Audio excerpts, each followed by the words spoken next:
સૌ પ્રથમ પહેલાં તો બગદાણા ગામનો અમારા બજરંગદાસ બાપાના ધામમાં અમે પધાર્યા છે અને બાપાના આશીર્વાદથી અને આજે આખો બનાવ બન્યો છે એના કારણે આખા સમાજમાં જે એકતાનો માહોલ જે બની ગયો છે એ બધાનો હું ખૂબ ખૂબ એક આભાર માનું છું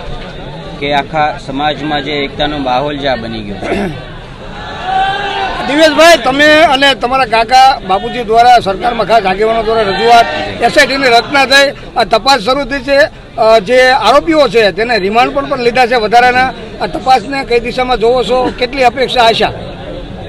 આ ગુજરાતની ભાજપની સરકાર છે અને અમે જ્યારે આ મૌરી મંડળ નવનીતભાઈ વતી જ્યારે આ રજૂઆત કરવા સરકાર સમક્ષ ગયા હતા, સીએમ સાહેબ ખૂબ પોઝિટિવ હતા અને સાહેબે 2 જ કલાકના અંદર એસઆઈટીની તપાસ આપી દીધી અને એના પછીના સતત એ તમામ જે બાહોશ અધિકારીઓ છે એની તપાસને આગળ ધપાવી રહ્યા છે અને અમે એ તપાસથી સંતોષ છીએ। આજે તો મૂળ એવું હતું કે પુરુષોત્તમભાઈની નાદુરસ્ત તબિયત અને એમની પોતાની એક એવી જીદ હતી કે મારે બગદાણા જવું છે નવનીતભાઈ પાસે, પણ આપ સૌ જાણો છો એમની તબિયતના હિસાબે એ નહોતા હાજર રહી શક્યા, એટલે એના પ્રતિનિધિ તરીકે મને આજે એમને મોકલાવ્યો છે। સમાજના તમામ આ આખા પંથકના અને બધા સમાજના સંગઠનોના બધા આગેવાનો અહીંયા હાજરિયા છે, કોરી સેના છે, અખિલ ભારતીય કોરી સમાજ છે, માનદાતા છે, આ બધા સંગઠનોના પ્રમુખોય મારી સાથે અહીંયા હાજરિયા છે, સમાજના મુખ્ય પ્રમુખોય આજુબાજુના ગામથી બધા સરપંચો પધાર્યા છે,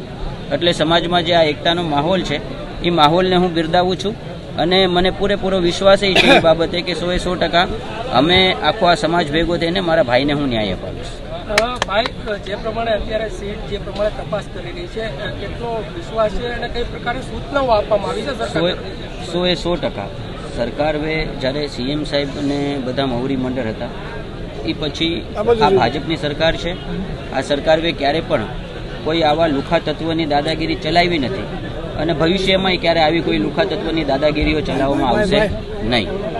ભાઈ, નવનીતભાઈ તરફથી પણ એવું નિવેદન સામે આવ્યું છે કે જે મદદગારો છે કે એની તરફ એની 100% એની તપાસ થશે। આમાં ગમે એ વ્યક્તિ હશે, ગમે એ પ્રકારનો વ્યક્તિ હશે, એને કોઈને પણ આમાં બક્ષવામાં આવશે નહીં। સમાજ આખું નવનીતભાઈ સાથે